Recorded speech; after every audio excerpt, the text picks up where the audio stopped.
My name is Carl Johann Schroeder. I'm a spiritual teacher and a life coach with my Inner Selves Mastery system for personal evolution. Now, I know that a lot of people call themselves spiritual teachers. So what do I think of that? Well, I think it's wonderful. Humanity needs more help than ever to become its most beautiful destiny. So an abundance of teachers is an incredible blessing, as long as you remember that you are your own greatest teacher. Only you can really decide what's right and true for you. This is why we see such an explosion of possibilities on the internet, from facts of information to lifestyles and belief systems, all so that you can grow your own consciousness by trying things on, sorting out your own thoughts and feelings, and choosing what's best for you. You are amazing, you are powerful, and no matter how bad things may look at times, you are actually in the middle of building the most glorious life that you have ever dreamed of for yourself. So, as an introduction to the ways that I might help you, I'm giving you this video that's jam-packed with entertaining stories and life-changing ideas. This is my style. I'm onto something. I'm in the flow. I've got an abundance of inspiration and creativity that is my passion to share with you. Human life is so precious, so rare, and so beautiful. You deserve to fully understand and enjoy it too. Now, a key to life is integrating the peak experiences so that every day can become more magical. That's why I'm going to tell you about some of the most amazing things that have ever happened to me. Incredible, true experiences that changed my life. For example, I'll tell you the exact day that I remembered my past life as a 900-year-old singing nun from Germany. The morning that I time traveled to visit Jesus and Mary Magdalene, who, yes, are very much in love. The dream in which I met the Viking angel who was coming to take my father from the exact location where he ended up dying. And the time I helped a psychic medium to clear the heartbroken ghost from an old New England house that he was haunting. And I know because that ghost was a part of me who had returned for a 200-year-old love story. So, if you like strange tales of love and magic, then you're in for a treat. But this isn't just about me, this is about you. Along the way, I want to tell you many secrets of consciousness and spirituality to show you just how wonderful every human life can be. You can have your own fantastic adventures with spirit, or simply be a more successful, happy human being who understands how life really works. I'll tell you right now, it's all for love. We are spiritual beings on the earth in human bodies, so we can learn how to love. So what about all those problems we face in the world today?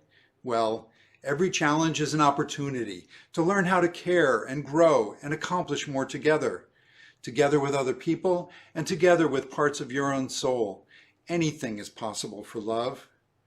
The presentation you are about to see was recorded before a live audience in July 2019, which means, yes, that was before 2020, that year that the whole world changed.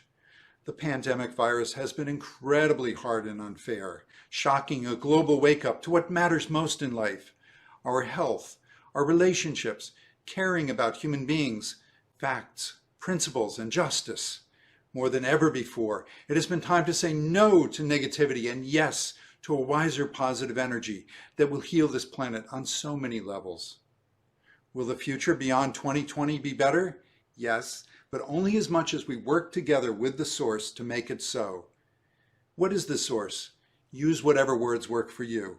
Mother, Father, God, Great Spirit, the universe, Creator, or even Big Sweetie, a phrase I heard someone say that always makes me smile.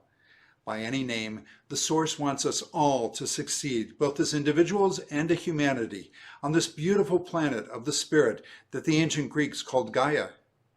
I gave my talk in Raleigh, North Carolina for IANS, the International Association for the Near-Death Studies. Now, these are the folks who study near-death experiences. That is, people who died, were medically revived, and came back with the most amazing stories of the afterlife and how much love there really is for everyone. I was invited by near-death experiencer Yvonne Sneeden to talk about my own mystical adventures in ways that could explain many spiritual phenomena. This is a milestone lecture in which I shared more of my life story than I ever have before, plus how you can get more depth and meaning from the peak experiences of your own life. So I hope you find this talk both entertaining and enlightening. Pay attention to the parts that call to you, your resonances, your takeaways, because that is where your own soul is calling you home to the love and wisdom where you most belong. In fact, you are love, you are wisdom, and you are the most beautiful soul with the most magical destiny ahead of you. It is simply my honor to remind you of what you most care about and who you truly are. Thank you, and God bless. I'm very excited to invite our speaker, Carl Schroeder. Carl is actually has had numerous spiritual experiences, and we are going to discover Carl today, and even I will discover every situation that Carl has to share with us, all his spiritual experiences. And so I'm not going to take more time, just give you the floor here and let you speak. Thank you. Oh, thank you. Thank you.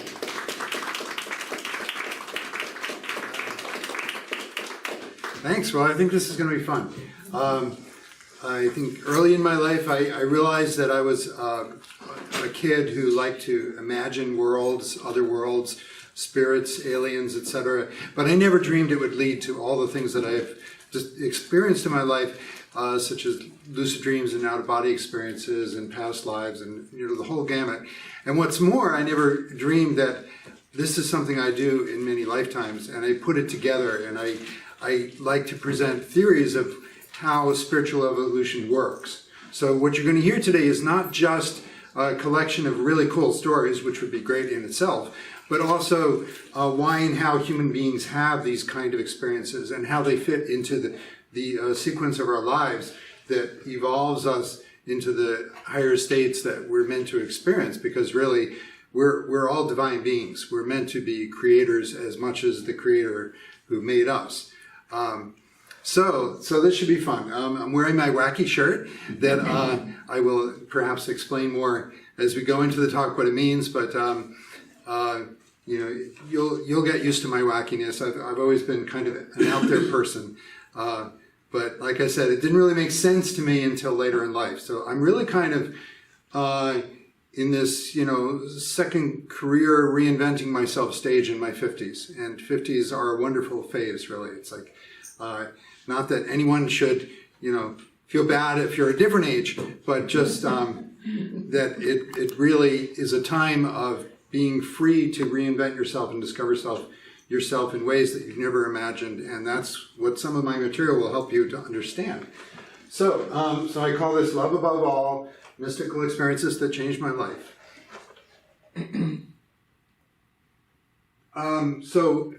There will be some theory to start, because I want my experiences to mean something, not just as entertainment or even bits and pieces that you can relate to, but mean something, as I said, in terms of spiritual evolution. So I want to keep in mind, we want to illustrate three main principles of divine creation here.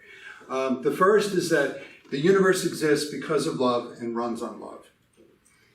And as a thumbnail definition, I think of love is the promoting of life.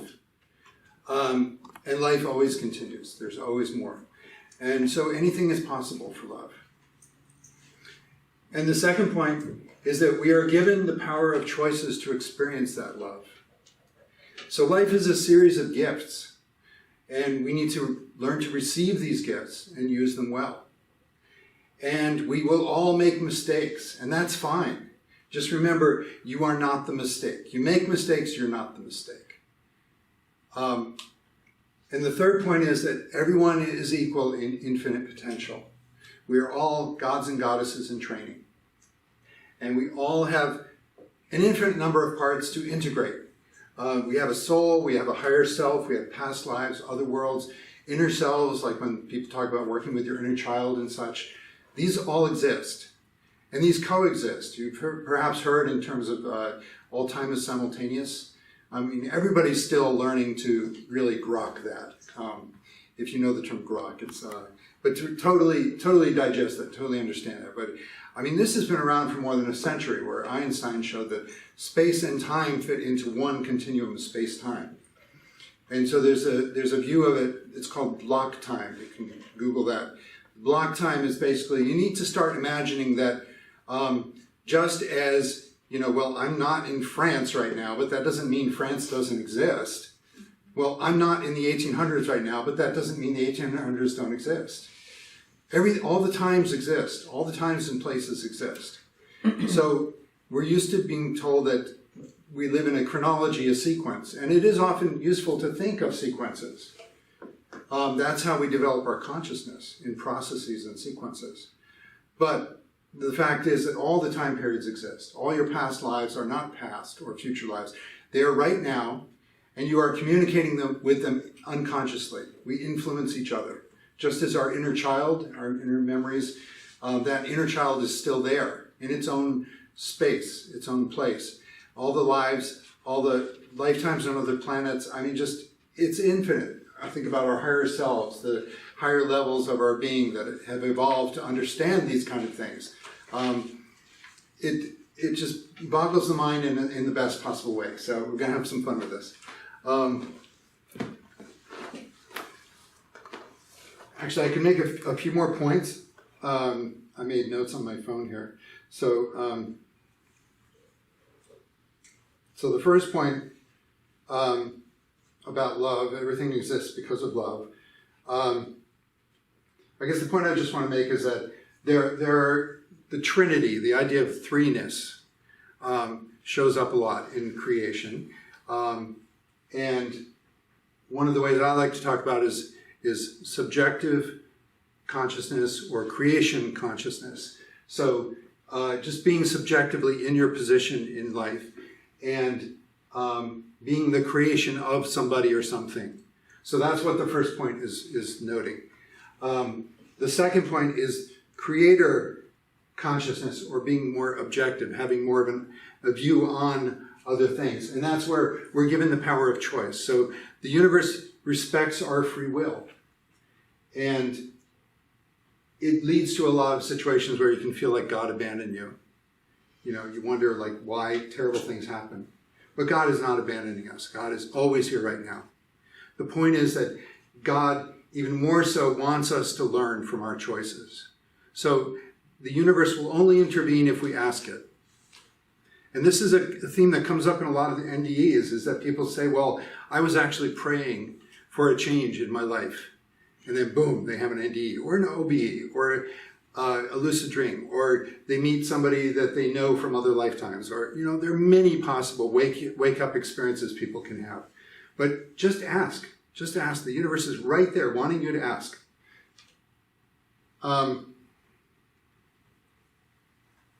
So this idea of free will, and that we're given gifts, and like a child, you know, they can break their toys.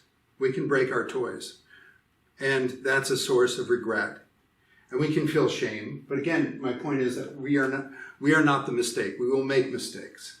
So shame is one of those very fundamental experiences that you need to be open to and convert it to regret. Just realize what your mistake was. And that's why, like, the Garden of Eden, being kicked out of the Garden of Eden, is very core to the beginnings of the Bible. It's handling that shame, handling mistakes, being able to be a creator in training.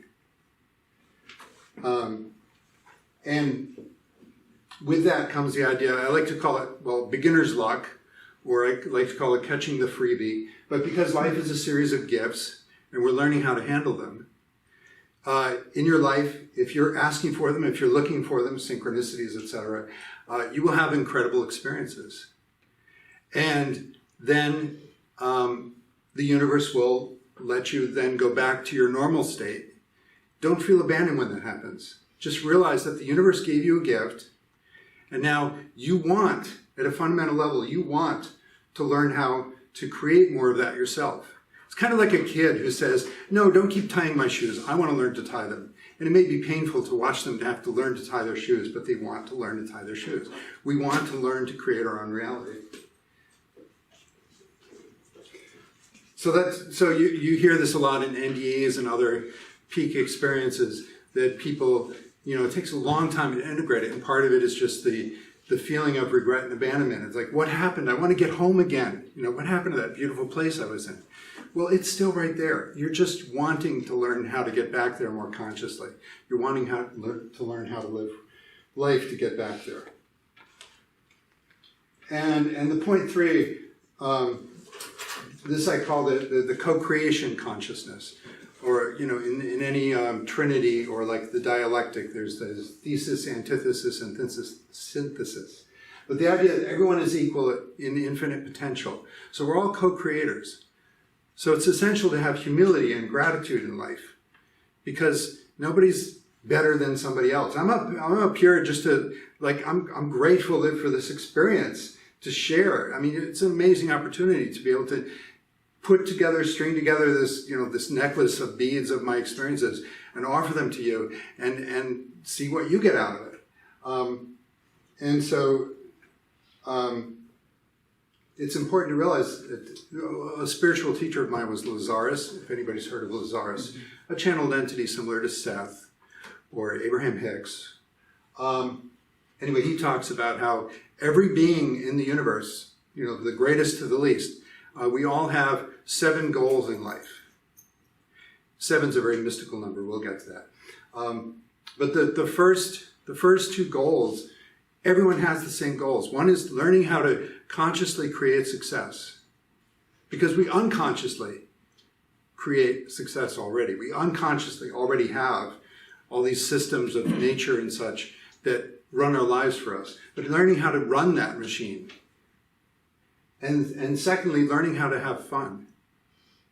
I mean, it's just, life is not meant to be not fun. I mean, this is great adventure.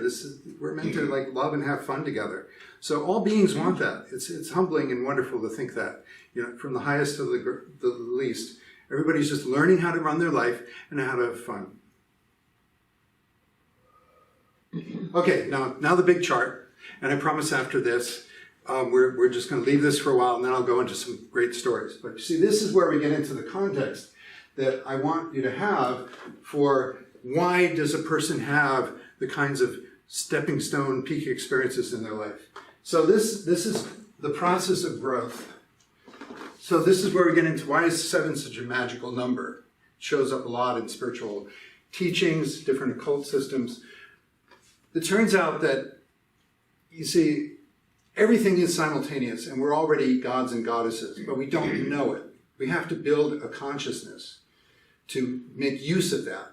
One of the metaphors I like is that we all already have our own incredible, amazing race car, sports car.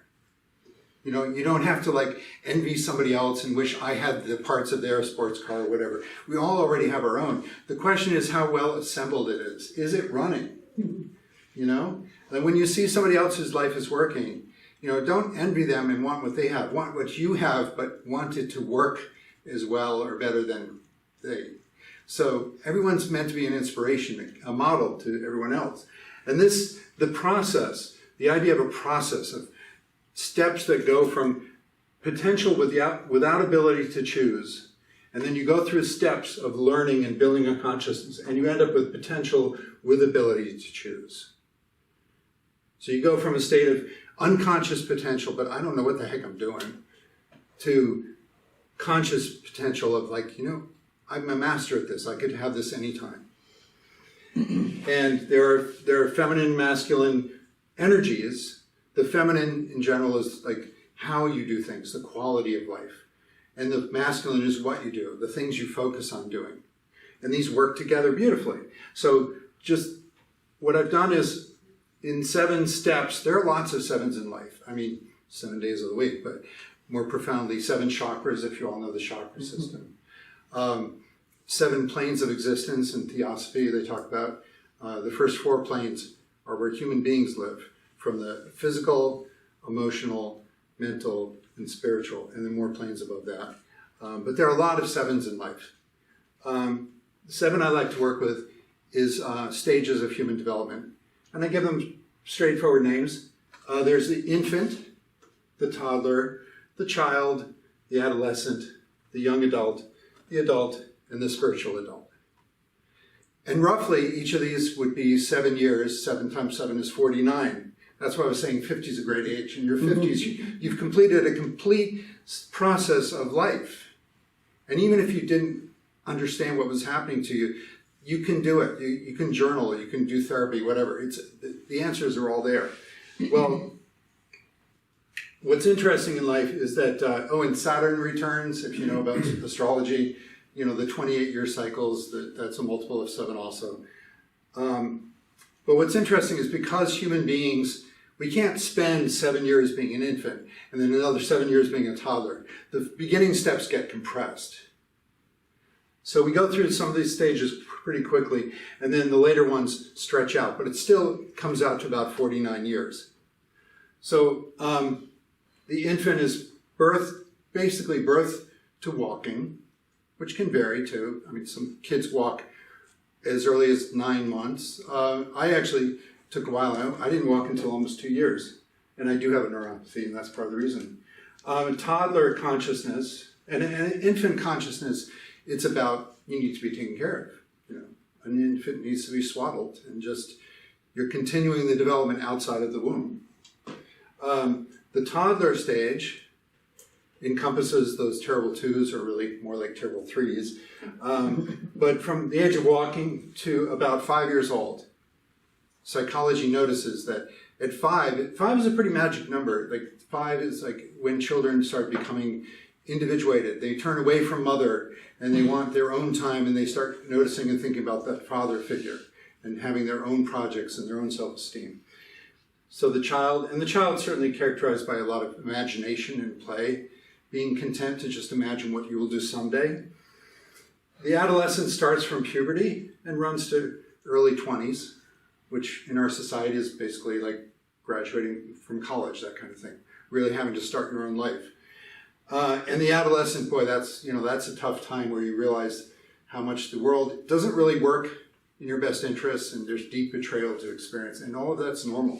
It's important and normal to feel betrayal and shame and have to like rebel against parents and society and try to find peers who will meet your needs, and they in turn may betray you and disappoint you. So adolescent is a rough period. Then the young adult, early 20s to early 30s, that's when you start focusing on your talents. You start realizing, like, I'm not just an adolescent who was mimicking and hoping to do various things. I really have certain talents. People individuate a lot in their 20s and they start careers, like I'm going to do this job or that job. And in your 20s as a young adult, you kind of fantasize, boy, I wish the world would just pay me to do this one thing I'm good at. Like, I just want to do that one thing. And that can be a mistake because the adult is still coming. The adult consciousness from early 30s to early 40s is when you start realizing, like, yeah, I can manage my talents, but I actually want to balance a whole life. I want to run a whole life. And people just sort of end up in, having families and a lot of obligations and get involved with running communities, and just a lot of things to juggle and balance. And then the spiritual adult is still coming, early 40s to about 50. That'll round out the process. And the spiritual adult is well, even the adult has a disappointment. You think, the adult hopes that if I play by the rules, if I run my life, play by the rules, be a good person, it'll all work out. And you're really depending on like society to be fair, and you're depending on laws, and you're depending on just people to work well together. And like, if I do work hard, it'll all pay off. And then it doesn't necessarily. And the spiritual adult is that phase where you start realizing the deeper lessons of life. Everybody has their own lessons. Maybe you've had challenges nobody else has had. But everyone has gifts and lessons to get from what they went through in life. And this is the deep harvest where you become a powerful spiritual being. So what I'm going to talk about now is, I'll leave that up. Anybody wants to take a picture of it, that sort of thing. I'm going to start talking about my experiences and how they often represented transitions between these phases. Because what happens is there are initiations. Like I was saying, life is a series of gifts. The universe gives us a gift. there's an initiation into the next major stage of life, and then you're kind of left to figure out, like, what did that mean? So, what was my initiation? Well, I mean, everybody's initiation into infant is getting born. We don't particularly remember that. Although it's funny, I did have a friend who swore he remembered being a sperm. And I said, how do you know that you weren't the egg? And he's like, man, I'm a guy. You know. But yeah, most of us were. At some point, we moved our spirit, our consciousness into that embryo, into that infant, and we don't know exactly when, and we don't remember it. But there's a transition from infant to toddler, and we may not remember it, but something probably happened. Well, for me, I know that, like I said, I was a late walker, but also around the time I started walking, my mother said I came down with a fever, and the doctor played it cool, you know, took care of me at the house, made a house call. But later he told my parents after everything had calmed down, he really almost died. Like, you almost lost him. And I think I probably did have an ending experience. So you can have experiences early in life that change you, and you don't necessarily remember, but they're unconsciously in there. Transition to child. So we're talking the age of like starting kindergarten or so. I do remember like being in the backyard, getting that I was going to start school, and that just meant the world was ending. I was like, I just lay in the grass in the backyard, just devastated.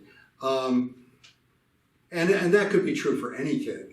But there was a little bit of a quality there that developed further as I was a child. I had a kind of a deep existential crisis as a child. And my father was German. He came over from Germany in his 20s. So he was really traumatized by Hitler. He had been in the Hitler Youth, which he said was really just like Boy Scouts. He didn't know what was behind all of this. But he did see like the cities getting bombed, people dying, things like that. So he was traumatized. My mother also had her own trauma. She was from the United States. She had been severely abused, all of her siblings had, by just this horrific grandfather that she made sure I never met, and he died when I was young. So both parents having a lot of trauma. And I'm kind of empathic, and so I picked up on a lot of stuff. So I like to think of myself as a second generation trauma. I remember having a lot of existential crisis as a child, wondering like, am I as evil as Hitler? You know, where does evil come from? Just devastated to think about the evil in the world. Makes me want to cry just thinking about it. And it turns out later in life, I understand that exploring the roots of evil, where evil comes from, is actually one of the hallmarks of my lifetimes and my theology. And it's, you know, it's something people need to understand. And I'll give you a nutshell. It's just that, you know, the saying, we're not human beings having a spiritual experience, we're spiritual beings having a human experience. So the point is, there's a basic dualism there where we need to be running our life from a spiritual authority. And our human being is like our pet. You know, we're in this human being and we need to take care of them. And sometimes you might want to play with this consciousness, this awareness of thinking yourself as like, I'm guiding my human being around. How's my human being feeling today?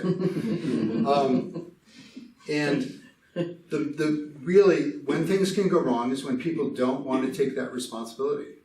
They say like, no, other people are to blame if my life's a mess. I don't run my life. You know, what happens is at a deep level, you're abandoning your human being. And the human part of you splits off and it becomes quite negative. And all you have to do to reverse that course is just take charge. All of us have a negative ego at this point, by the way. We've all experienced the fall from grace or the kicked out of the garden or whatever the mythology is. But we all have a negative ego, which is really just a kind of brain damage. It's kind of mental illness. It means that our first reaction to a lot of situations will be very negative.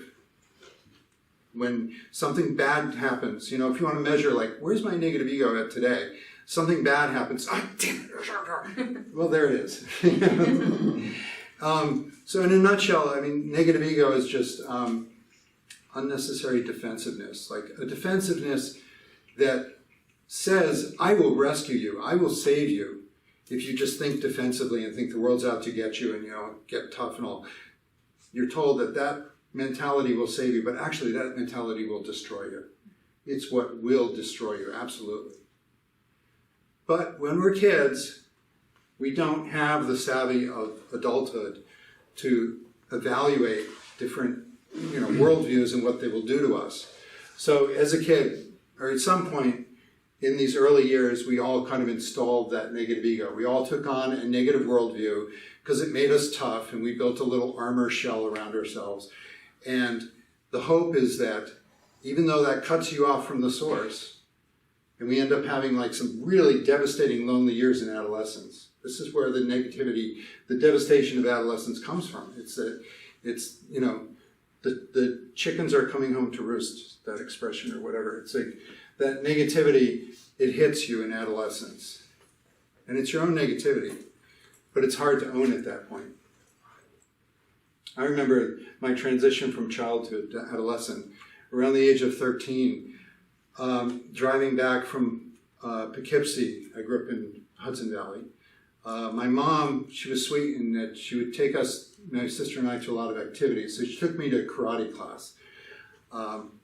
And I remember one time driving back, and I don't know, it just hit me. All of that gloom, all of that kind of existential dread of childhood, like, does everyone have an evil like Hitler? And just the pain and the shame and the worry and everything, it just hit me. And I just started writing on the back of this envelope in the car a poem that I called The Wastelands of My Soul. It was serious adolescent angst. And what was really devastating was when we got home and my mom said, "What have you been writing?" And it just hit me like, I can't share this with her. I can't share it with anybody. I am alone with this. And that was pretty true, really. My mom was pretty fragile. She could not have handled that kind of thing. So that was my initiation into adolescent consciousness. My worldview changed after that. So you may too also remember sort of watershed moments where your consciousness changed in your life. And it may be like somebody on the outside would not get what that moment meant to you, but you know that it meant something powerful and lasting to you. So far, we're up to adolescence, and nothing too spiritual, mystical has happened. And in college, I was actually pretty dark. I wouldn't say I was so much negative, but I was pretty dark. I smoked cigarettes and just said, yeah, I'm killing myself. I know it, that's it. And I listened to a lot of angsty music, kind of punk stuff. And, I was a sweet kid, but things were dark to me. Well, after college, I went to MIT and I got a software degree. And that was an interesting choice, actually, to go into software. But should we check on the... It's okay. Okay, I just want to check on the recording time, too. At some point, I know I have to change the cards on this thing. It was interesting. As much as life can have a lot of dark pivotal moments, it can also have some really amazing light pivotal moments. Back in fourth grade, so fourth grade, you're about 8 or 9 years old. And looking at this chart, 8 or 9, it's about halfway between the age of child starts around 5 and the age of puberty, 12, 13, 14, somewhere in there. Right in that midpoint. Midpoints of processes are a turning point in general. So the sub-process of this larger process, the process of being a child, turns out 8 or 9 is pretty important. And I remember something happened at 8 or 9 to me. It was pretty strange. I was really into sci-fi. And I was really into thinking about a lot of weird ideas of like being transformed into an alien or something.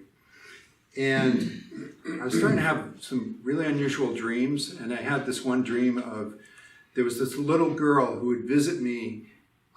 She would row in a boat across a lake to me. And she would take me across the lake to a cave. And I wanted to stay there with her. But in the dream she said, you have to go back. If you stayed with me, you'd be dead. This is the land of spirits. So that was something mystical at 8 or 9.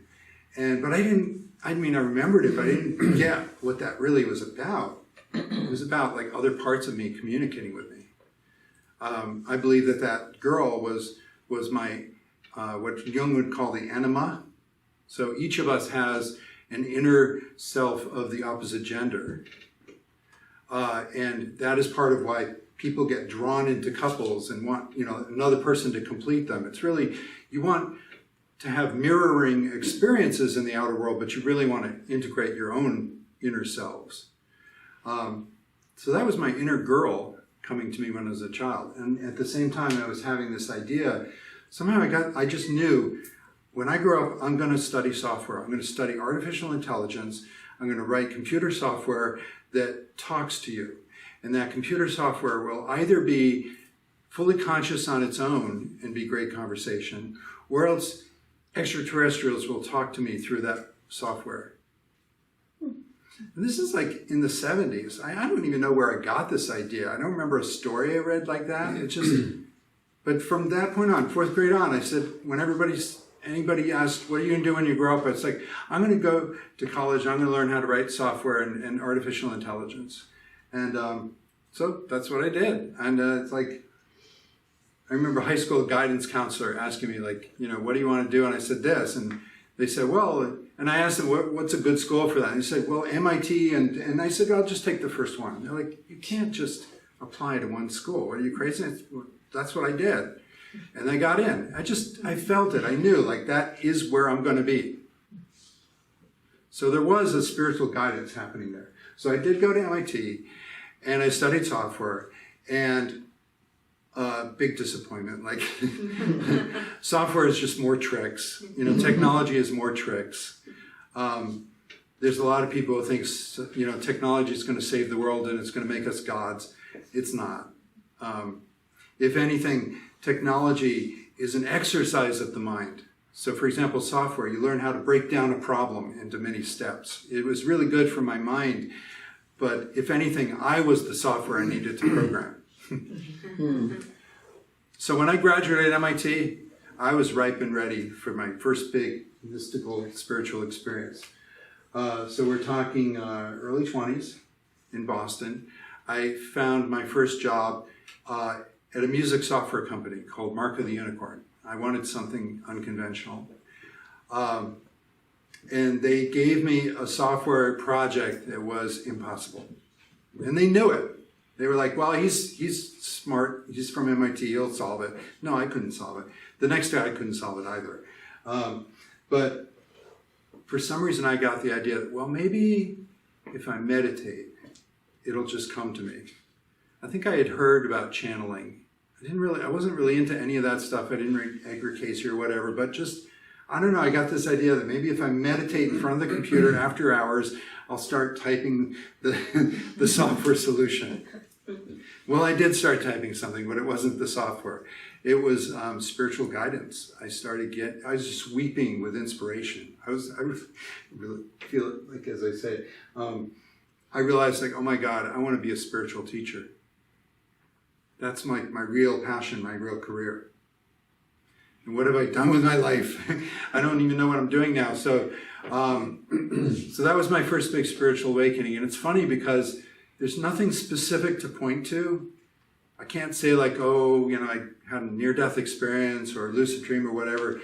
But it was just, maybe it was synchronicities. But I could feel like I was at the center of life, and life was talking to me. There were birds that were singing to me. There were people that were bringing me the things I was thinking and needing. I suddenly knew, this was the big conclusion, I knew that God was real. Now, all of college I had been pretty godless and pretty dark, but suddenly God was real. God was right here.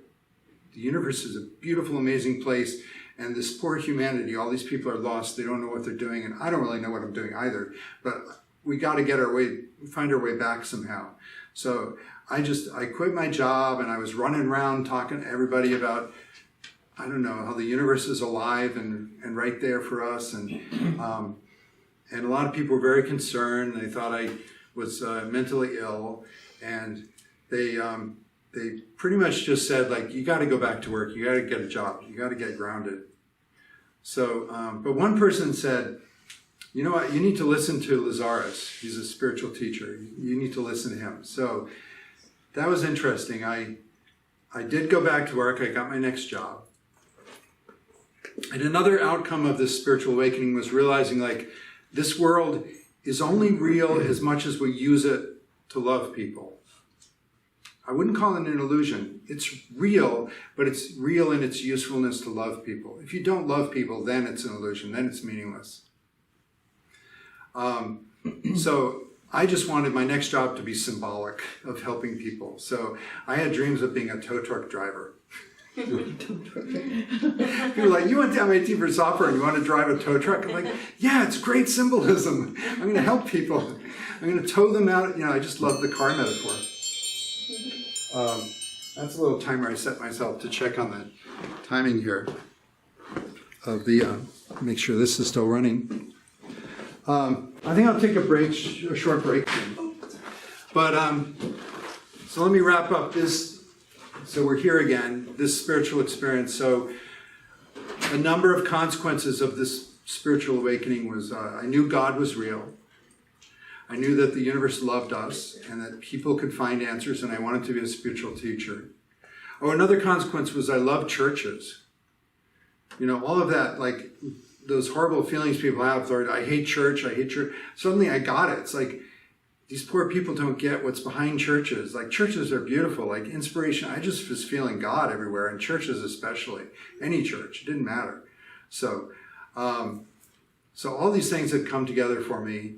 And I wanted to be a tow truck driver, but somebody told me that's not practical. So I did. I realized I was kind of a weakling. I wouldn't be strong enough to like change tires and stuff or whatever. So I did get it. My next job, and the universe brings you things. It's really cool. I made software for the Autism and Aphasia Lab at New England Medical Center. This very nice researcher with an autistic son. That's what got her into autism studies. And aphasia, if you don't know, that's when people have a stroke or a brain condition so that they can no longer access language. Mm-hmm. So I was making rehabilitation software that would show pictures and words and help people like connect them and run through exercises and evaluate how good is their language ability.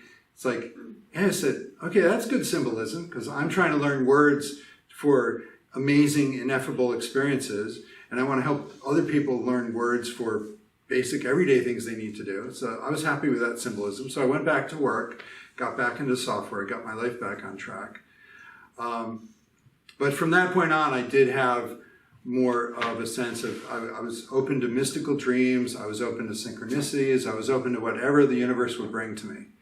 And it's that openness, you know, and it's that's something I hope to impart to you, is just how wide open possible the universe is if you just ask, if you just have the belief systems that allow amazing things to happen, they'll happen to you.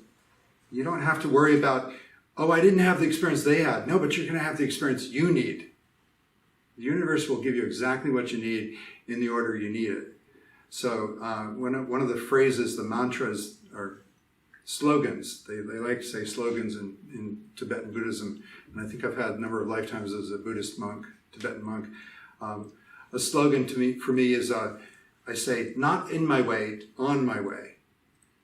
So whenever something happens that was unexpected, and that negative ego first reaction is, damn it, you know. And then I say, like, that's not in my way, that's on my way. That's what the universe sent for me to work through. When I master that situation, I will never have to deal with that problem again, and I'll be like free and clear to get to my goals.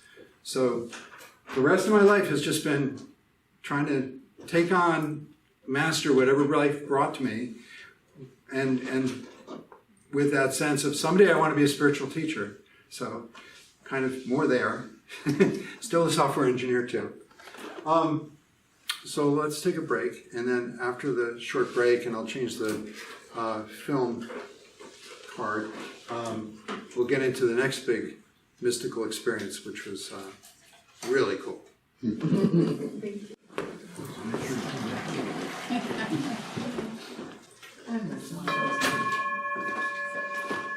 I thought that would come in handy. So,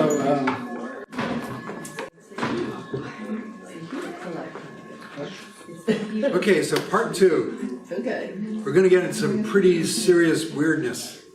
Okay. So, but I know that's what you all come from, the weird stuff. Okay. So, there's some groundwork for my next big awakening, the transition from young adult to adult in my early 30s. There's some groundwork that actually came from that transition from adolescent to young adult in my early 20s.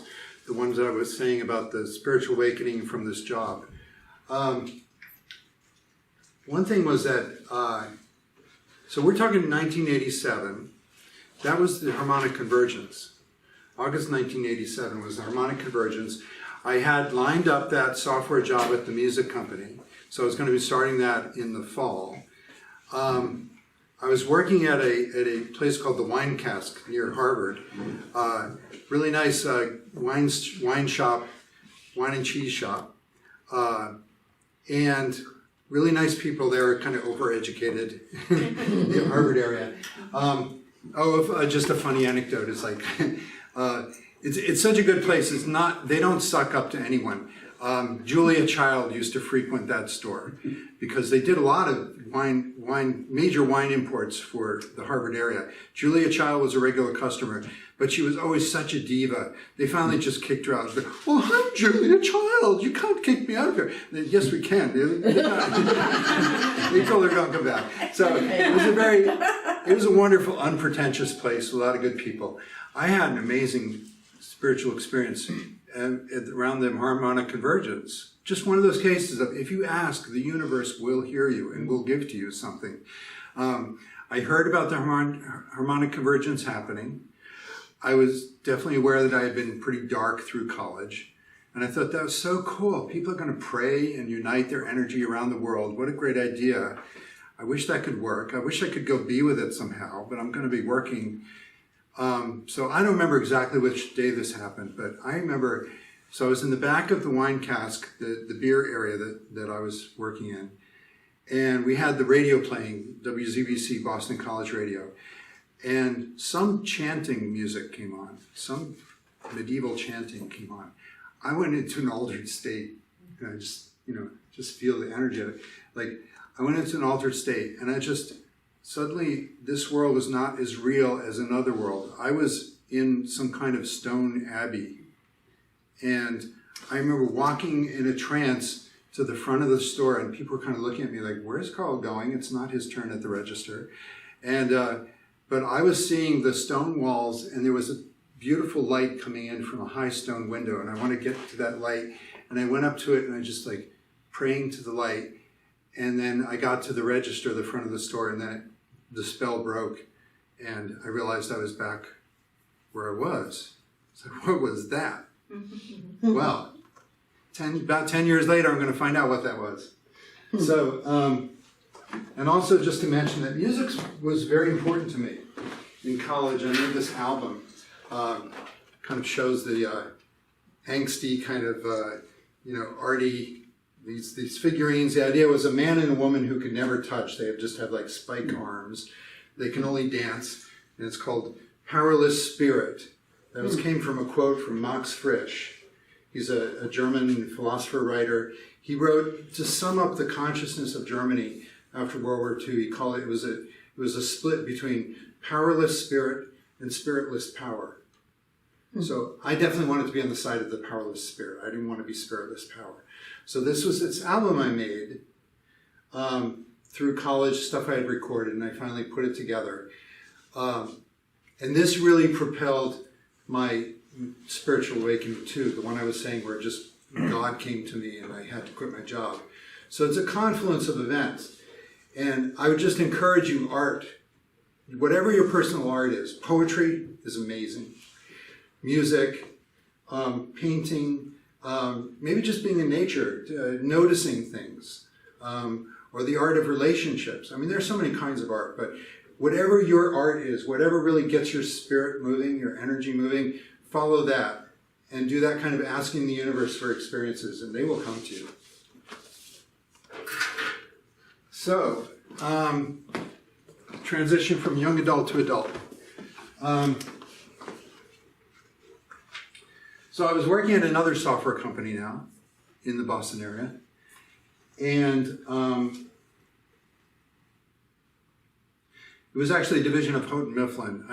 By at this point, I had settled down into linguistic-related software, search engines, grammar checkers, things like that. And I still do that for SAS, actually. And just anecdotally, they recently moved me into a new team at SAS. I was doing search engines for the longest time, getting a little tired of it. They moved me into computer conversation. For the first time, I'm going to do what that child dreamed of. I'm making computers talk, converse, understand what you're saying. And now I can understand that the reason why that child had that vision of when you make computer software that talks to you, you'll be able to talk to higher beings. Like, I had no concept, but that's where I'm at now. I'm talking with higher beings. You're all higher beings. Our higher selves are with us in the room now. You know, this is about integrating higher and lower parts of ourselves. So, anyway, back to software. So I was in Boston. I was making linguistic software, grammar checkers. And nearby was this armory. You know, the armories will be like this castle kind of buildings. And that's where they would have their whole health expos, like the Body, Mind, Spirit Expo that we have around here. So it is fall of 1997. And a lot of things happening. And I don't want to go into all the tangents. I got married for a month. If anyone beats me in that record of how short a time, let me know. But, yeah. It was basically a case where a good person, she had a lot of insecurities, and I said, and she kept saying, like, if we just get married, I'll feel great. All the insecurities will go away. And I said, I think I hear it's the opposite. Things get worse after you get married. And it did. She said, just let my dad pay for it. We'll have a nice wedding. I'll feel great. And right after the wedding, she just blew up in her insecurities. She wouldn't let me make my music. She wouldn't let me, have friends. I just said, this isn't working. She agreed. So that was the end. But there was that armory within sight of my workplace, and they had a whole health expo coming up. And I said, you know what? I'm going to collect all my weird writings. I had been doing a lot of weird kind of inspired mystical poetry and prose and stories. I printed them up, made stacks of them, and you go to these whole health expos, these fairs, everybody's selling products. It's pretty serious stuff. I was just disorganized. I just had piles of weird poetry to give away and some crystals on the table, and I just stood there and wanted to meet people. I said, the universe told me to be here. I don't know why. And I thought this was like me becoming more of the spiritual teacher. Although I had to admit my stories and poems didn't make a lot of sense. Could get me committed if somebody analyzed them too much. Positive stuff, but weird. So, but instead, a lot of people came to help me. All these psychics and people were coming up to me, giving me readings. And over, they kept saying, there's so much more about you to understand. You're only at the beginning. It's like, okay. So, my best friend that weekend was this Benedictine nun, ex-Benedictine nun, who is now a medical illustrator. She helped me run my booth, and she helped me pack up my stuff and take it back to my apartment. And then I took the bus back to the place to get a few things and sign out. And I'm taking the bus back. I'm on the bus going through Harvard Square. And I'm sitting on the bus, and I'm just like, I don't want to crash. I'm on a high, and I don't want to crash. Universe, what's next? And a voice said very clearly in my head, look at the newspaper on the seat next to you. And I looked down, there was a newspaper. And I opened it up just randomly and went right to this article. And when I saw that and started reading it, I just burst into tears. And it changed my life. And this is what it was.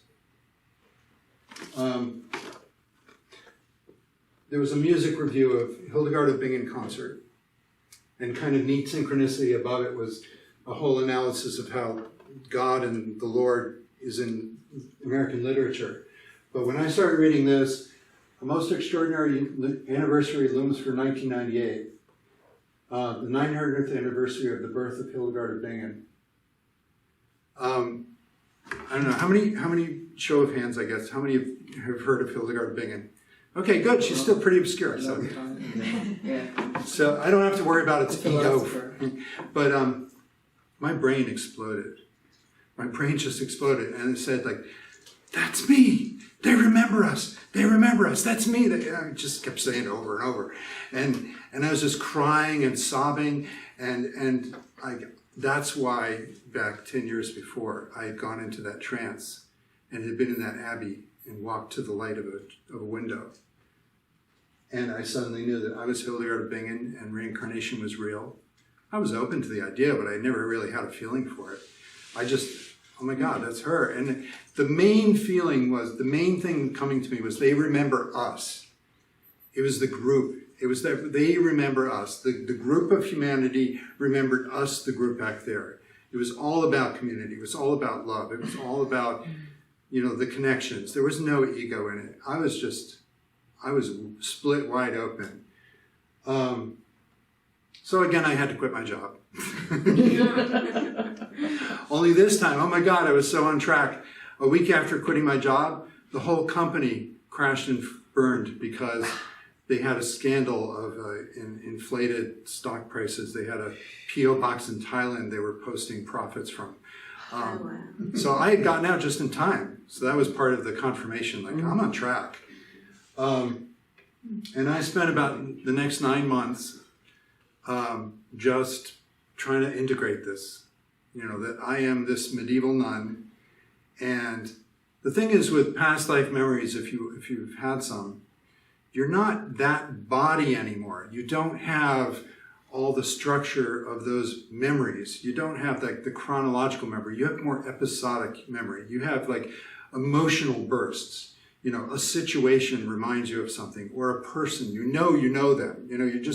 It's emotional, it's intense, it's spiritual. But, nobody's, no academic's going to believe that I'm Hildegard of Bingen. I can't really answer a lot of questions about her life, And just, so for those of you who don't know, so here's Hildegard. There's the only image from her lifetime. Because we're talking, she's 1098 to 1179. That's a long time back. So a long time ago. So if there are any portraits of people back then, it's because they were someone unusual or royal, and it's quite stylized. So you don't really know what people exactly look like. So we're talking in Germany. Bingen is this red flag here. It's below Frankfurt. It's on the Rhine River. This is an image of, so she went on later in life to kind of become a reluctant leader. She inherited the position of an abbess and kept getting visions and guidance to start her own abbey.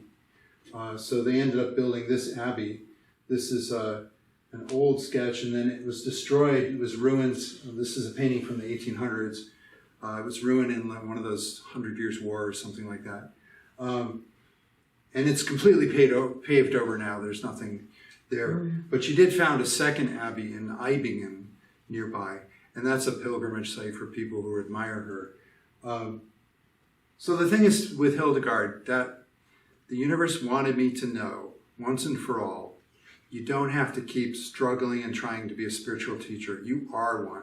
You've been it before. You will be it again. Just accept your life and work with your life more. Because I was struggling a lot, It's like, should I quit this job? Should I do this? So it was a huge, huge validation of my soul. And we all have a soul mission. We all have a soul talent. I call it the essential service. And you can meditate on it. You can be like, what do I always bring to a situation? How do I always kind of like want to turn the conversation? What do people kind of remember me for? What do people who don't like me, what do they not like me for? It's like just sort of what keeps coming to you. And like some people, for example, are just born comics. They lighten the mood. See, that's the cool thing about our souls. Our souls, it's an energy field that everyone benefits from. You can't withhold your soul from other people. Like in normal human society, in competitive situations, you're trying to get all the advantage on your side and deprive the enemy and, attack the enemy and all that. You can't do that from your soul. Your soul energy is going to be available to everyone around you. So somebody whose soul energy, whose essential service is to lighten the mood, humor, they walk into a room and everybody just starts to feel lighter and happier. And the most they can do to try to cut people off from that energy would be to cut themselves off. So there's that archetype of a person who can't even benefit from their own natural ability, their own soul energy. So like the tragic comedian, somebody who like makes everybody else laugh, but they're lonely and they cry. That's what happens in life, is that we all have a soul and soul talents, and we get cut off from them ourselves, and everybody's cut off from their own, and everybody's disconnected, but our soul energy is always happening all the time. That's why the world works at all. It's because our souls are still working. It's still happening. So my whole life, I've been like this philosophical kid who was always pushing, like, what does it mean? What does it mean? And what do you feel? What do you think? And, you know, and people who wanted to go in that direction and grow and ask questions and explore, they liked to have me around. And then other people who had skeletons in their closet or were suppressing things, like my mother, they'd freak out and they didn't want me around. So I'll just, since I brought up my mom, I mean, God bless her, so she's a wonderful person. It's just that because of the trauma, it was hard for her as a little kid. I'm always asking, like, why are things like this? Why are you judgmental of these people? Why is, and she'd freak out. It's like she'd have PTSD reactions. Sometimes she'd actually faint. And my dad would come to her defense and like, what are you saying that's mean to your mom again? And nothing. It's like, so a lot of times life can be a struggle, not because we're doing anything wrong. We're doing something right. We're trying to follow our soul, but other people can't deal with it. So you got to find like-minded people like this. Anyway, so I realized I'm Hildegard. What do I do with that? So I had a lot of mystical experiences, 1998, but a big one I want to share, and Yvonne really wanted me to share this and inspired me to hear about her meeting with Jesus, and Jesus comes up a lot in NDEs. Well, I started reading a little bit about Hildegard in early 1998. And I realized, I feel like her, I relate to her biography, her personality, all kinds of stuff. The one thing I don't relate to is she's always talking about Jesus, and Jesus is really real to her. And I don't get Jesus. God is real. I got God was real back in that transition from young adult to adult in the early 20s. God is real. He's right here. But Jesus, I don't know. So I just kind of prayed, like, help me understand. Like, if I'm really Hildegard, like, I got to get this Jesus thing. So,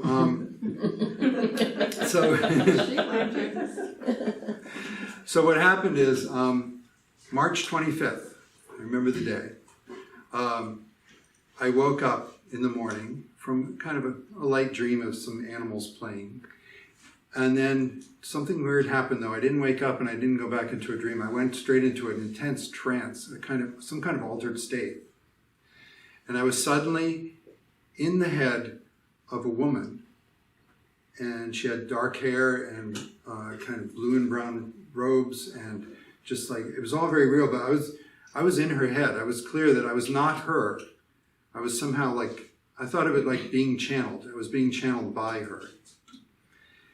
And I could feel her feelings, but I wasn't her. And she was devastated. She was so sad. And she was going to a tomb.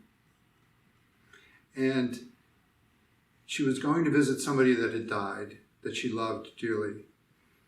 And she was shocked. We got there and the tomb was open and there was a light coming from inside.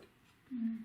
And I started to imagine, like, oh my God, is this what I think it is? And I kind of pulled back a little bit, and I started seeing it like it was a TV. And I realized, like, I need to experience this. So I went back into the TV, and then I was back in her head. So she goes into the tomb, and there's all these spirits, these mostly extraterrestrial spirits, in the cave, in the tomb, and they're all kind of whispering things like, not now, it's too soon. And then others were saying, but she needs him, and he needs her. And they started turning around and looking at her, us, And then again, I realized, like, oh my God, this really is like, this is the moment of the resurrection. This is Mary Magdalene. And again, I kind of pulled out, like, saw the TV, and then I said, I got to do this. I go back in. And I could feel her aware of me in her head. She was happy that I was there. And so then there was an agreement among the extraterrestrial spirits. They were saying, like, it's okay. It's part of the process. They need to see each other. And so they kind of parted aside, and there was Jesus, and he was rising.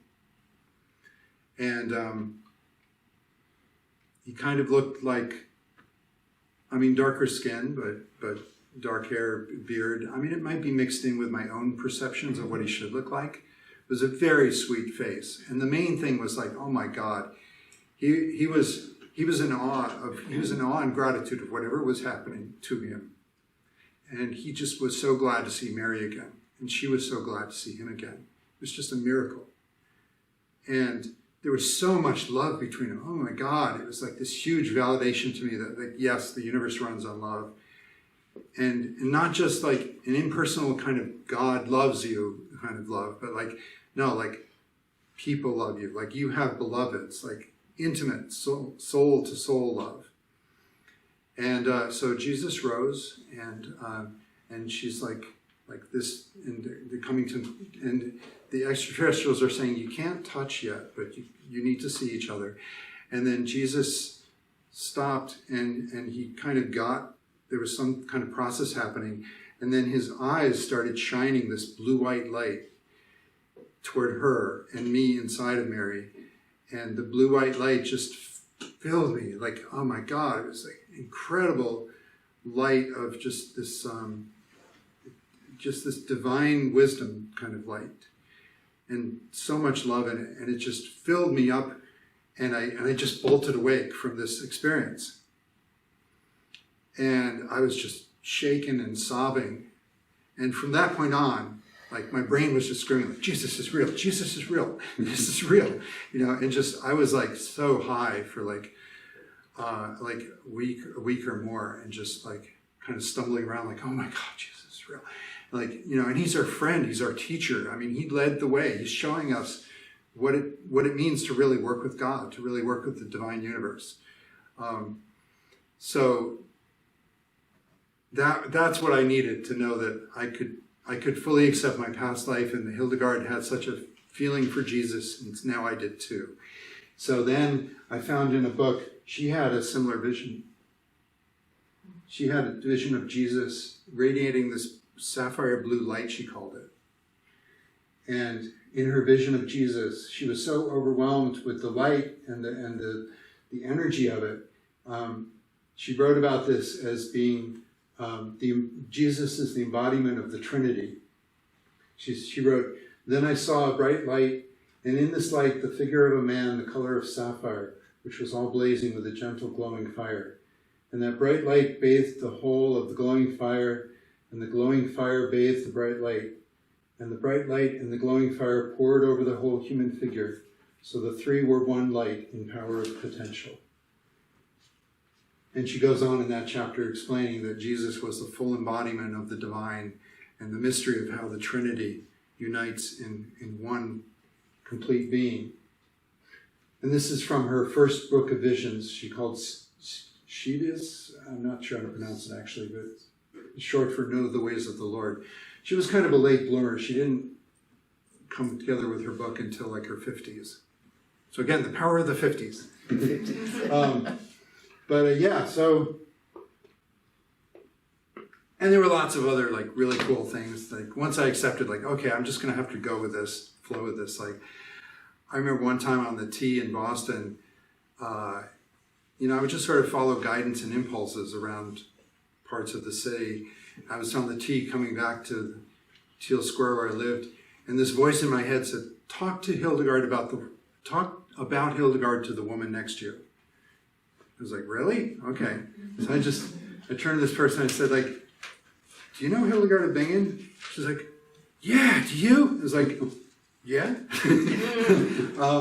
And it turned out her name was Bina Pliskin, and she She was a professional singer of Hildegard, and she had done a tour in Italy where she had played the main virtue in this operatic play that Hildegard is known for. And she had intense experiences of discovering her past life in Italy. She went to a museum and saw a painting of herself. She had been a nobleman in Italy. So she was totally on board with me saying, like, I'm Hildegard. She's like, cool. You know, it's like, and yeah, so she was the first person I met that was definitely back there with Hildegard. She was actually at that time a chef for the Paulist Fathers in Boston. And she's just so into making food full of spiritual energy for spiritual community. So I'm sure that's what she did back in Bingen. Mm-hmm. The thing with Bingen is that it was such an us feeling. See, in scholarship and academia, they give so much credit to Hildegard for all these things. Like she wrote music, theology, gardening, herbal treatments. She wrote some books about so many different things, but really it was a school of effect. You know, the school of a lot of these early artists and leaders. You know, they would have all these students around them, and it was a collaboration. So there was a lot of collaboration going on, and Hildegard, yeah, she led them. And so, for example, she didn't probably draw that. One of the people in her community drew that based on her visions. And the next person I met later, let's see. Actually, I'll fast forward something. Don't look. Okay. Okay, so I'll fast forward. I'll say, so what am I going to do with all this Hildegard stuff?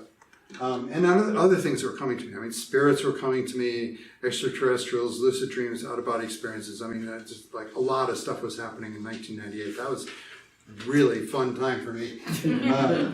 But I had to get practical too. I had to get a job again. I was burning through some money that I had saved. So on the practical side, I went back to work, and the universe helps you out in perfect timing. A guy I had worked with at the previous company that went under, he contacted me and said, like, hey, I heard about a company you might want to work at. So I lined up an interview with them. And I was putting a lot of my experiences online. I had a website called ordovirtutum.com, which was her morality opera play that I mentioned was called the Ordo Virtutum, the Order of the Virtues. I had a lot of weird stuff online.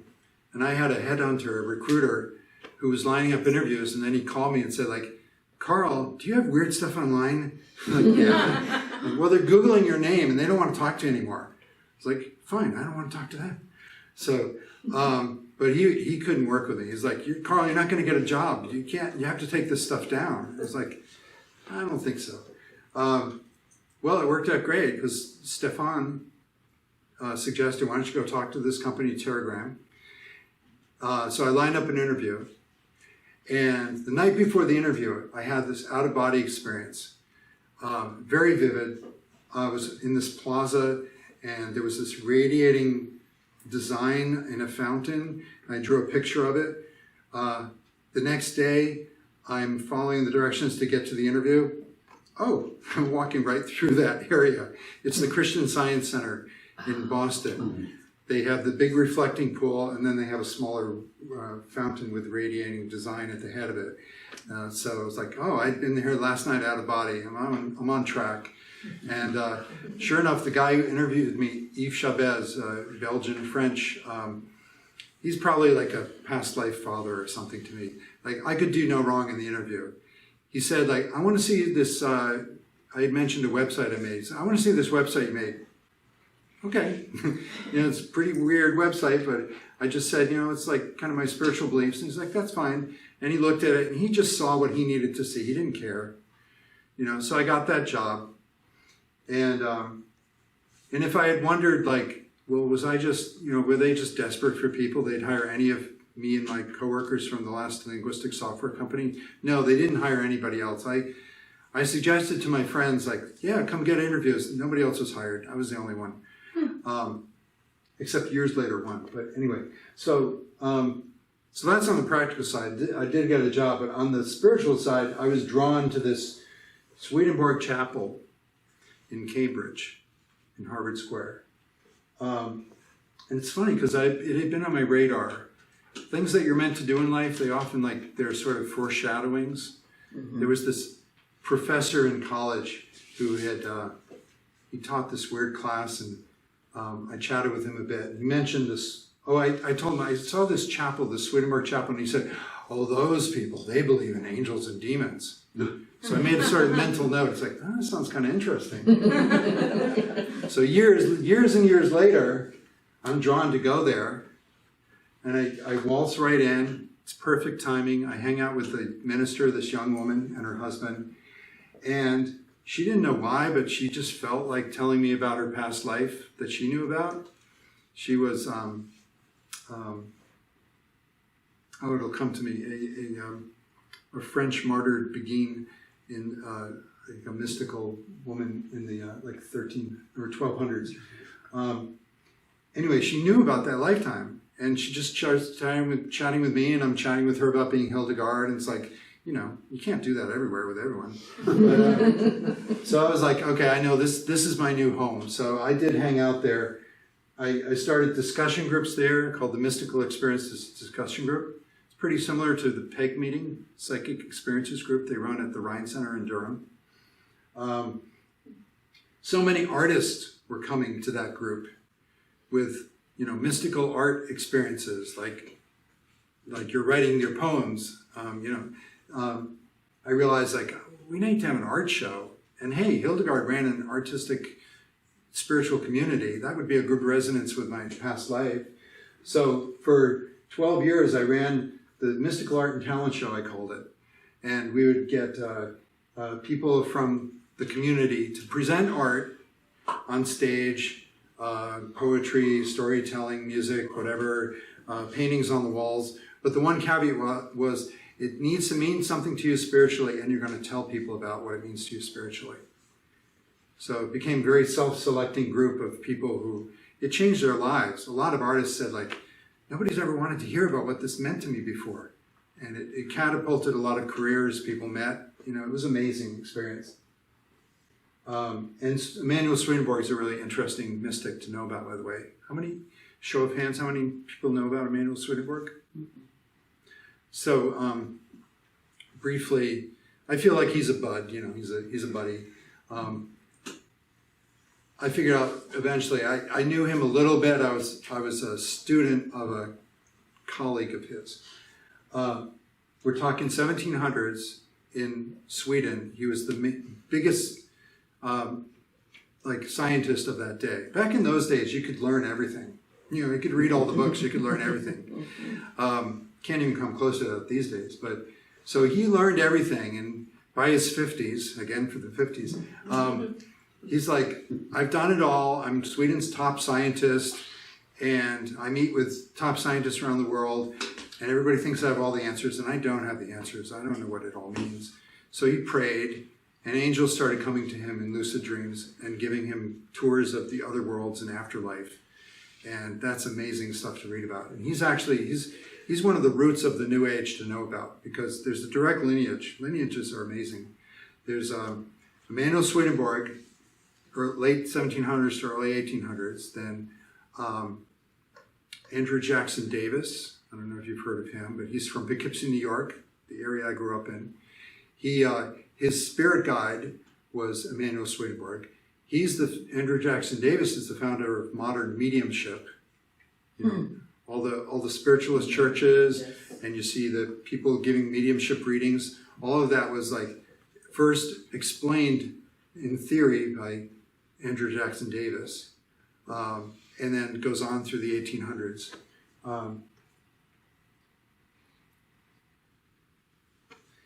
So I want to tell you a couple more stories that, I apologize if it's a little grainy here.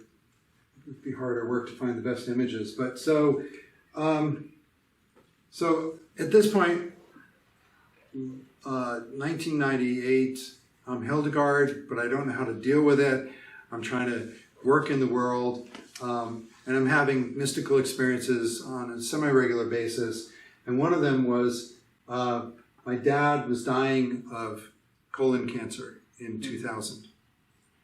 And interesting anecdote was just, I took yesterday off from work to have a day to prepare for this talk, but instead, I darned if I didn't like have this really intense pain in my intestines, and I had to spend the day going to doctors and get a CAT scan and everything. It's diverticulitis, it's called. I'm not dying like he was. But, you know, it was a flashback because, well, he died the day before Father's Day, so that just happened recently. So it's like not in my way, but on my way. I needed to somehow work through some of that and sort of reassert that I'm healthy and I'm not my father, and I'm going to give a talk tomorrow at IANS that is nothing like what my father would ever do. So, but yeah, in 2000, I had this lucid dream where I'm out of body. So I did this drawing. So I'm like a spirit floating around, and I come to this lake, and this angelic being floats across this lake from this like little dragon head boat, and I'm lucid out of body. I don't know where I am, but I'm just like, great, she's here to take me on a tour of the other worlds, the afterlife, like Swedenborg. I've been reading a lot of Swedenborg. And she just looked at me with this sad look and like shook her head and then pointed up the hill behind me. And I got that, like, she's here for somebody else. So when I woke up, I realized, like, yeah, my father's dying. So that was the angel coming for my father. So this is in the spring. So shortly after that, he was in and out of the hospital. He was back home, and I went to visit, and I'm trying to chat with him, like, you know, prepare him, like, Dad, there's an afterlife, don't be scared, that kind of thing. And he's not really hearing too much of it. But I had an amazing experience of, so he's sleeping downstairs in a lounger. He's set up to, like, you know, like hospice if he's going to die at home. I'm sleeping upstairs above him. And in the morning, I woke up and the room was luminescent. Like everything was glowing, this white light. This incredible white light was coming out of everything. And what's more, I was filled with the most incredible feeling of peace. You know, in the Bible they talk about the peace that passeth all understanding. That's what I was feeling. I called it contentment. I was just like, I was so content. No more striving. Life is perfect. God will always provide. Everything will always make sense. I was so content and so peaceful and so happy. And I couldn't believe it. Like the room was glowing. Like my third eye turned on. Like all these people I heard about. Like that was one thing I never had my third eye open. You know. So usually, like when spirits come to me, it's a feeling and it's sort of images and mental images and you know, lucid dreams and such. Everybody has different modalities, right? So, but yeah, it was just beautiful. The room glowing and this peace, this contentment. So I rolled over on the bed and I wrote it all about it in my journal, and I was writing, like just pouring out my heart in my journal, and I just wrote it all down. I was like, and I rolled over, it's like, oh my God, great. I got that all down in my journal. And then I woke up. And I turned over and the journal was blank. And that was like, it was one of my most vivid experiences of, you know, there really are levels of energy. And, you know, when people talk about a download, if you raise to a higher level of energy, you can download stuff that you still need to download one more time. So I was in the etheric body. I was in my energy body. And now that I did my second awakening into my physical body, I turned over and I wrote it again in my journal. But yeah, that contentment was some of what I tried to talk about with my dad. So what was interesting was I thought, he's not going to die because he's at home, and this was not anywhere near the house. But then he went back to the hospital, and he was in a different room on the backside of the hospital, and I looked out the hospital, and it looked out down a hill, and you can't see it, but here's the mountain, and there's a pond down there. that was the place. And sure enough, that's where he died, in that room, overlooking that. And I told him about this dream, and he started getting it, and he was pretty peaceful at the end. My mom and sister and I all there when he passed. And so this is a picture of me, like, I guess in my 20s. I had a beard, kind of gangly, and my dad. And a nice synchronicity was, so see, he was of Viking heritage. That's where that Viking-like image is coming from. And what was cool was I told this whole story of this angel dream and all at his funeral. And I thought, I don't know, I might offend some people. But hey, I did not offend people. Like my aunt and uncle. I have a fundamentalist aunt and uncle. They damned if they didn't get up there, and they competed for how much they had been the one to convert my dad to Jesus Christ before he died. So, leave them to their own energies. But I got up there and I told this story, and people were riveted, and so many people came up, like people I had grown up with, who I just thought were like sort of, run-of-the-mill. They said, like, Carl, I'm so glad to hear that. I've had experiences that I've never told anyone, and you're touching it. That's the kind of world, we're talking about. And, it was amazing to see, like, this feeling of, like, people are all carrying these incredible experiences. They just don't know how to integrate them. They don't know how to process them. That's why I love giving these systems, these overviews for how it all can fit together.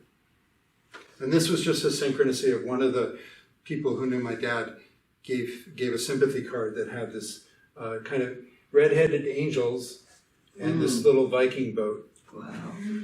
So she was really psyched to hear about the dream. Wow. All right, so we're getting to the end. I'm going to fast forward through a few more things here, but here's a fun one. So I ended up moving to Swampscott. It's a little community on the North Shore of Boston, and I had this one out-of-body experience where I was flying out of body over the beach, and I noticed in the dream, in this out-of-body experience, because I do them at night during my dreams, I looked down at the beach the moment when I was flying out over the water, and then I kind of dissolved and woke up after that. But I wanted to find that spot. So I went the next day down to the beach, and I was like, okay, this is where, I was flying last night. Okay, right here. And I looked down, and darn if this rock didn't look back right up at me. This is a natural beach stone. It's got that eye. It was right there looking up at me. And it just has this natural quartz ring to it. In fact, I have it right here. You can all look at it later if you want. It has this natural quartz ring to it. And then somehow just naturally, like a pupil has been chipped out. So that was a really neat confirmation of the nature spirits. Nature is alive and Gaia is alive, and it's just a playful, wonderful world we live in. That's pretty cool. Yeah.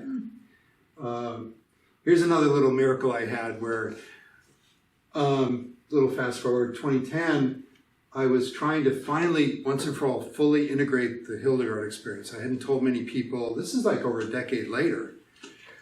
And I was just kind of praying, like, for some sign that, like, I really am Hildegard, and like I can talk about this to people.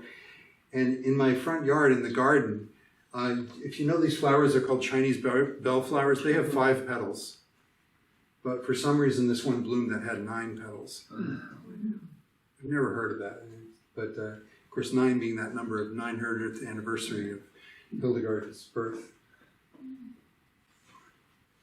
So my last story, and this will touch on the whole idea of like twin souls and soulmate relationships and all this kind of stuff, because that is another whole mystical awakening experience you can have, meeting significant others from past lives.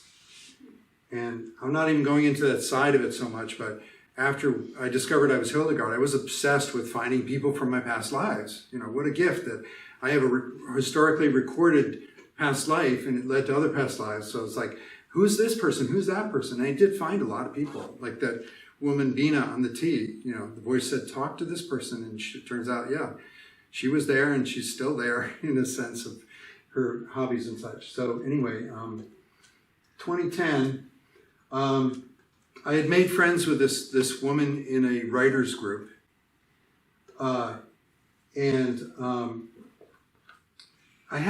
There was a feeling with her, but I couldn't look at her, and she couldn't quite look at me. It's like something was too intense. But then by the spring of 2010, see, I'll have to sort of tell this in flashback, because she didn't tell me about this until later, but I'd met her in 2008, fall of 2008 at the writers group. So all 2009, the previous year, she had been dealing with the fact that she went to this building in Rockport, which is north of where I was living. It's now the art association of the town. She was walking by this building, and from the top right room, the ghost of this boy called to her. And she tried to go in there. She had some mediumship skills, and she's like, okay, I'm called to like help a spirit somehow. And it was closed, and she went some other times, and it was always closed. And she'd say to the boy, like, I'm going to help you. I'm going to help you. And he's just like, you're back. And so finally she did go one day when it was open, and darned if like she couldn't just, ordinarily this part was like sectioned off, roped off, it's not public. She was able to like just walk by people and just go right up to that room. And she goes in the room, and this teen boy spirit just says like, oh, you're back, I love you. And she's like, what are you talking about? Like, I'm a medium, I'll help you move on.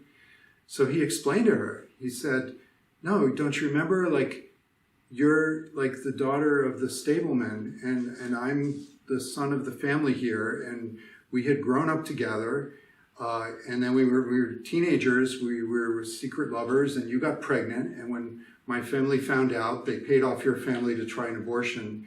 And the last thing I saw you was you were leaving in a carriage for Boston, and you were waving to me in the window saying, I'll be back, and you never came back, and you died. And she's like, oh my God, is that me? Like, okay, so my friend had to explain to the boy, like, this is another lifetime now. You really need to move on. Like, part of you has been waiting. See, what's interesting was, parts of us can split off. That boy didn't die, but a part of his spirit died. His adolescent spirit had died and stayed in that room waiting for her to come back. And she came back over a century later. So historically, she looked it up and I looked it up. He went on to live a life, but it was a pretty unremarkable, kind of sad life. So she helped his spirit move on, and she thought she was done. But what happened was, that was a few days before I had invited her to a dream group that I was leading. And when she came to the group, we saw each other in a new way and knew that, like, I was the boy. And now we were totally in love with each other, and we could look at each other in a way that we hadn't been able to before. So it was pretty amazing to be a ghost. But when a part of our soul is returned to our soul, it can then, inform all the other lifetimes. It's part of that simultaneity of lifetimes. So long story short, that was my twin soul. And no, twin souls are not the big romantic happy ever after New Age theory. Twin souls are that, going back to the masculine feminine balance and processes, and I'll finish with this, I promise. So our souls need to balance the masculine and feminine, and newborn souls don't know how to do that. So the universe creates souls in pairs, and they will always be linked like entangled particles in quantum mechanics and physics, and they will always counterbalance each other. So unconsciously, you always have somebody else in the universe who's like balancing you. Like if you're being too extreme in the other way, they'll be extreme in the other way. You'll be balancing each other unconsciously, psychically, across any distance. Twin souls are meeting more and more at this time in history. They didn't historically meet too often, because it's a big wake-up experience when you meet each other. Because basically, you're returned to your soul. Like I could feel more of my soul coming into my body from knowing this person. So we did date for a year, but we drove each other crazy too, because whenever I was feeling extroverted, she was introverted. Whenever I wanted to work on the relationship, she wanted to work on her career. It was like, but we had a lot of mystical experiences, and we encouraged each other, and she encouraged me to get some psychic consulting from Kevin Ryerson, who does a lot of work with past lives, and he buttoned down and solidified my understanding of past lives, and so that's why I can have the confidence to say a lot of the things I do today. And there's the bellflower, and then there's today. In 2014, I moved from the Boston area down here, and that really was it's the age of 50. That was a new spiritual beginning, and right away, drawn to the Rhine Center. You remember Hildegard was on the Rhine River. That was a neat synchronicity. It was actually the very day that I was coming down here scouting, because SAS had wanted us to all move down here. And all my colleagues didn't want to move, but I said, yeah, that's a good time for me. I was in the middle of a divorce. I had that evening my mystical experiences discussion group planned. I needed to cancel it. It was on the first Tuesday of the month. That's when the Psychic Experiences group at the Rhine is, first Tuesday of the month. It's like I came down here, it's like just went to that group on saw it on Meetup. It's like just perfect transition, seamless. It's like, yeah, I'm on the Rhine here. So, and here we are at Unity, and Spiritual Frontiers Fellowship meets here at Unity, and that's the Triangle New Age Network is on Facebook, a group I started, and this is the meetup I run. I've been running since the beginning of last year. Talks a lot about inner selves and some of the theory I was talking about earlier. So you can look that up on Meetup. So thank you, everyone. Thank you very much.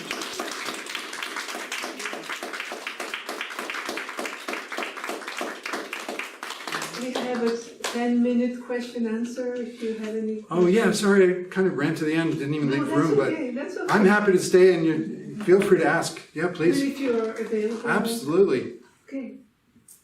Chuck. Can you say more about the extraterrestrials that you saw around Jesus? In connection with that? Well, yeah, my understanding was that they were masters of the reinvigorating, the reinfusing of the energy body that Jesus needed to resurrect. Nobody on Earth could do that. So they were extraterrestrial spirits brought in to fulfill that destiny, that Jesus would return and show that, hey, he really was onto something. He really was working with God to be able to resurrect like that. Do you have any sense of what star they were from? No, I don't. I don't actually. Did you see physically how they look like? Or it was more they were there in form of lights? Just kind of light beings, yeah.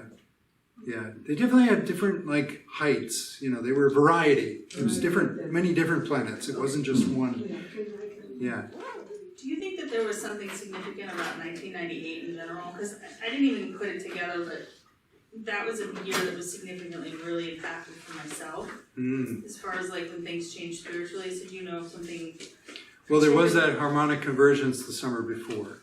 In 1998? Oh no, 90. That was 87, 88. You're talking 97, 98. Yeah. I don't know. That's interesting. Yeah. Ask for more guidance on that. Okay. Yeah, I would look to. Do you keep a dream journal? That's one of the ways I get. I actually started. That's when I realized I could read other people. But I also started doing it on the computer because I think there's something about the electronic frequencies when we were on the internet. It's almost like you can tap into, or at least that's how, I don't know how to explain it, but that's how it would work for me. It was almost like I could amplify myself with the computers, and I started doing, and it was, you know what I mean? That was just a pivotal point. Well, it was a big time for the internet coming up to speed, right? Because I remember a friend of mine coached me on how to make a website and such, and the internet manifests the collective unconscious, just this web around the world. So it's like this raising of a lot of energy. And one of the goals of spiritual growth is to make the unconscious conscious. the way life works automatically, unconsciously, to become aware of how that works and be able to work with that consciously. So I feel like, in general, the rise of the internet around that time, there was a lot of energy coming up. Mm-hmm. Another thing that I heard is a lot of really aware people are moving here, specifically this area? to the Triangle in the last 5 to 10 years. Do you have any thoughts of what's happening specifically around why people are being drawn here? Yeah, I was definitely drawn here. I mean, other than to just hang out being with like-minded people, do you think it's significant or something's happening, or? Well, Archangel Michael is doing a lot in this area. I hadn't particularly worked with or been aware of archangels until I started preparing to move down here. And Archangel Michael was coming up a lot in synchronicities, and I started having feelings for him. And oh yeah, I remember one day he spoke in my head, and I was kind of struggling with something like how to resolve a conflict, and he said, "Go to the level at which you are healed." And it just gave me a whole feeling he was saying kind of do what works for you, whatever level of understanding or love or whatever works for you, whatever heals you, be at peace with that and accept that gift. But yeah, Archangel Michael is definitely guiding a lot that's going on in this area. There's a number of people who work with Archangel Michael in this area. So I would say be aware of that, and you could ask him. There's supposed to be a spiritual vortex in this area that's stronger than the Sedona area. It's more, great. Well, see, because I work with Michael, but I didn't even know that. So that's what I'm saying. Well, It's this whole interesting. area, the Yeah. triangle, Raleigh, Durham, Interesting. It's similar to how I came here, me too. type of thing. Really? So Benjamin Whitehurst, do you know him? Well, Benji, inside of 2 weeks, he had a bunch of lucid dreams, guiding him, flying over the country, and he was drawn repeatedly in dreams to this area. He was finally, he was where am I flying over? And he was shown signs. It's Durham, Raleigh. It's so he had to move here. I got something similar too. Wow. Yeah. But I wasn't sure I came here and I had to feel the energy and then, yeah. Cool.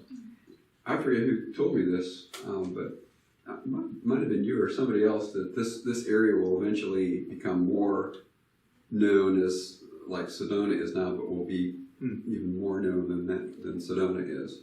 Sounds good to me. For all this stuff. Who's on your shirt? Oh, Your shirt, and you're in the back of your shirt. Some dates. okay. This is Vladimir Solovyev.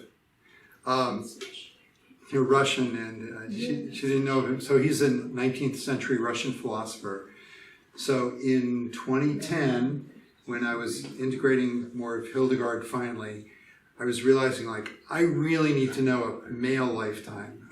There's way too much female energy going on. I'm a guy, I need a guy. So, and I was drawn to this guy. Actually, Rudolf Steiner had written about how his past life was a nun of Hildegard's description. And he's known for similar things as Hildegard, a lot of talking about divine feminine energy, and he was trying to unite all the Christian churches. He was trying to talk about the humanitarian spiritual principles behind religion and why and how everyone should be working together. He never fully achieved that, but he was a big influence in Russian philosophy. And the back, I did it like a concert shirt, world tour. So these are lifetimes I've been able to trace and where they were born and when. So, and so the last one is me, 1963. So from 329. Yeah, 329. He was at the Council of Nicaea. Yeah. Thank you, everybody.